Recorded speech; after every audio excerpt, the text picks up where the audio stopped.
तो भारत में 23 लाख संत हैं। 23 लाख इस देश में संत हैं।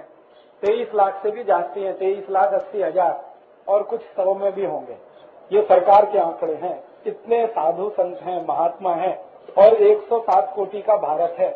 अगर ये कर लेते तो भारत में इतना भ्रष्टाचार, इतना अनाचार, इतनी व्यसन क्यों होती?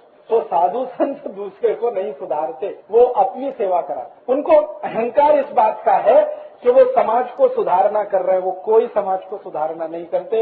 ये बात मैंने बहुत बड़े बड़े संतों को कही है उनके मुंह पर कि आप तो अपनी सेवा करा रहे हैं, आपको अहंकार है कि आप समाज के लिए कर रहे हैं। समाज आपके लिए कर रहा है, आप समाज के लिए कुछ नहीं कर। तो आप में से किसी को साधु होने का नहीं है, ध्यान रखना है। संत भी होने का नहीं है, संत और साधु कहलाने की भी जरूरत नहीं। हम सामाजिक कार्यकर्ता हैं और हमारा स्थान बहुत ऊंचा है, क्योंकि हम समाज में रहते हुए कोशिश कर रहे हैं समाज को मदद करने की, अपना भी कल्याण कर रहे हैं, दूसरे का। और ये जो साधु संत होते हैं वो हिमालय में चले जाते हैं, वो अपनी तपस्या करके अपना कल्याण करते हैं, देश का नहीं। तो इसलिए मैंने आपको कहा कि अगर आपने घर बनाया है, परिवार बनाया है, पत्नी है, बच्चे हैं, तो कभी भी ध्यान में ये नहीं लाना कि छोड़ के जाने का। कोई कुछ नहीं कर पाता। मैंने बड़े बड़े संतों को देखा है जिन्होंने घर छोड़ दिया, वो और परेशान है। हाँ, तो मैं कहता हूँ नहीं छोड़ते तो अच्छा था, क्योंकि इधर से भी गए उधर से भी गए, दोनों तरफ से गए। तो इसलिए मैं आपको ये कहता हूँ कि आपने घर बसाया, परिवार बसाया,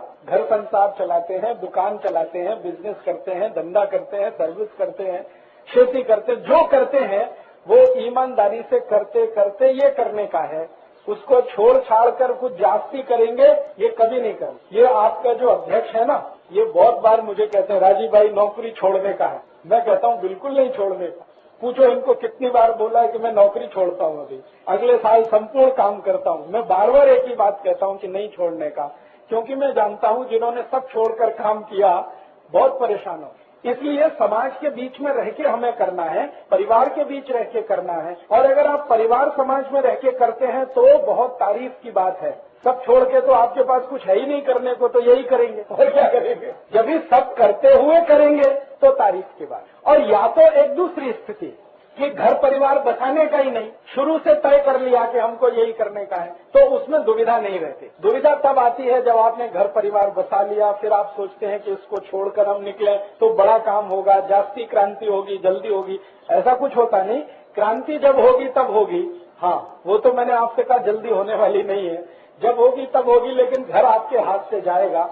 आप असंतुष्ट रहेंगे, दूसरे लोग भी आपको देखकर असंतुष्ट बनेंगे, क्योंकि वो कोई आदर्श स्थिति नहीं होती है। आदर्श स्थिति जो है ना, वो यही है कि हम समाज के बीच में रहकर ये सब करें। और मैं बड़े उदाहरण आपको देता हूँ, अब आपको जल्दी समझ में। रामचंद्र जी के बारे में सब जानते हैं, भगवान राम के बारे। अगर भगवान राम संन्यास लेते तो क्या नहीं ले सकते थे? ले सकते थे। जब 14 वर्ष का वनवास मिल गया तो कह देते कि अब तो सन्यासी होना ही अच्छा, लेकिन सन्यास नहीं लिया। वनवास में भी सन्यास नहीं लिया, पत्नी को साथ लेके गए। वो चाहते तो सीता को कहते जाओ, अभी तुम्हारा मेरा क्या लेना देना, तुम तुम्हारे घर चली जाओ, पिताजी के पास जाओ, दूसरी शादी कर लो, कुछ कर लो, मैं तो अब गया 14 साल के लिए वनवास। ऐसा नहीं कहा। उन्होंने कहा कि मैं वनवास जा रहा हूँ, सन्यासी होने नहीं जा रहा हूँ। वनवास माने राजमहल से दूर रहूंगा, लेकिन समाज के बीच में रहूं। तो जंगल में रहने वाला जो समाज है, जिसको हम आदिवासी कहते हैं, वनवासी कहते हैं, उनके बीच में रहूंगा और उनकी जो समस्याएं हैं उनका समाधान करूं। तो वो निकल गए 14 साल के लिए। और कहाँ रहे? जंगलों में रहे। जंगलों में कहीं भी मिले तो साधु संतों को वंदन किया, प्रणाम किया, लेकिन कभी भी खुद साधु संत होना है ऐसा नहीं तय किया। उनके गुरु थे वशिष्ठ और एक थे विश्वामित्र। दोनों ने बहुत समझाया, मेरे जैसे हो जाओ, माने गुरु हो जाओ। उन्होंने कहा कि आप अपनी जगह रहिए, मैं ऐसे ही रह के कुछ करूंगा। तो उन्होंने क्या किया, गांव गांव घूमे, वन वन गए, 14 साल घूमते रहे देश भर में। जहां जो समस्या मिली उसको समाज के लोगों की मदद से हल किया। कोई भी समस्या मिली, उस समस्या को हल करने के लिए अयोध्या से कुछ नहीं मंगाया, अपने राज्य से कुछ नहीं मंगाया, न सेना मंगाई, न पैसे मंगाए, न बंदूक मंगाई, न तीर कमान मंगाया। वो मंगाते तो कुछ भी आता। और कहानी तो ये है कि भरत सब कुछ लेके आए थे उनके लिए, तो भरत को वापस कर दिया कि लेके जाओ, ये सेना मुझे नहीं चाहिए, पैसा भी मुझे नहीं चाहिए, ये तुम्हारे राज्य का है, तुम लेके जाओ। मैं तो जिस समाज में हूँ इसी में रह के सब करने वाला। अगर पैसे की जरूरत पड़ेगी तो ये समाज मुझे देगा, सेना की जरूरत पड़ेगी तो ये समाज काम करेगा। मुझे अयोध्या की सेना से कुछ करने का नहीं है। ये बहुत बड़ी सीख है हमारे लिए। मतलब जहां हम हैं उसी समाज की मदद से हमें करना है। सेंट्रल गवर्नमेंट से कोई फंड आएगा, बंडा तात्या हमको कुछ पैसा भेजेंगे या सचिन शिंदे कहीं से फंड इकट्ठा करके भेजेंगे, तो ये होने वाला नहीं है। हाँ, आप हैं वहीं रहते हुए उनके बीच से संसाधन इकट्ठे करते हुए आपको काम करना। राम के जीवन से तो ये सीखने की आवश्यकता। उन्होंने तो पूरी जिंदगी गांव गांव वन वन घूम घूम के समस्याओं का और उस समय में समस्या सबसे बड़ी ये थी कि जो दुष्ट लोग थे, राक्षस प्रवृत्ति के, वो संत लोगों को परेशान करते थे। ये सबसे बड़ी समस्या थी। राम ने सबको मारा और मरवाया, लेकिन किसी को भी मारने के लिए अयोध्या से सेना नहीं बुलाई, अयोध्या से धनुष तीर नहीं मंगाए, हथियार नहीं मंगाए, अस्त्र शस्त्र नहीं मंगाए। जो भी किया उन्होंने वो उन लोगों के बीच में रह के किया। ये तो बड़ी बात है। समाज के बीच में रहकर समाज का काम करो तो उसमें से रास्ते निकलते हैं और उद्देश्य पूर्ति होती है। समाज छोड़कर अगर निकल गए तो कोई समाज काम आप नहीं कर सकते। आप अपना काम जरूर करवाएंगे समाज से।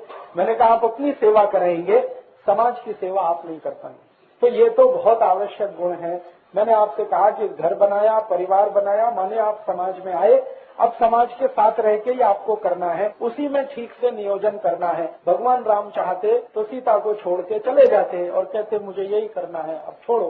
हम तो उनसे सीखे। 14 साल रखा साथ में, दुख हुआ, सुख हुआ, तकलीफ हुई, जो भी हुई, लेकिन वो साथ में रहकर ही सब किया हुआ। आप भी अपने मन में से ये निकाल देना कभी भी, क्योंकि कभी कभी कुछ कार्यकर्ता मुझे खत लिख देते और फोन भी कर देते हैं, राजीव भाई घर छोड़ दूं क्या, घर में पटता नहीं, बीवी मना करती है, मैं ये करना चाहता हूँ, झगड़ा होता है, अभी क्या करने का।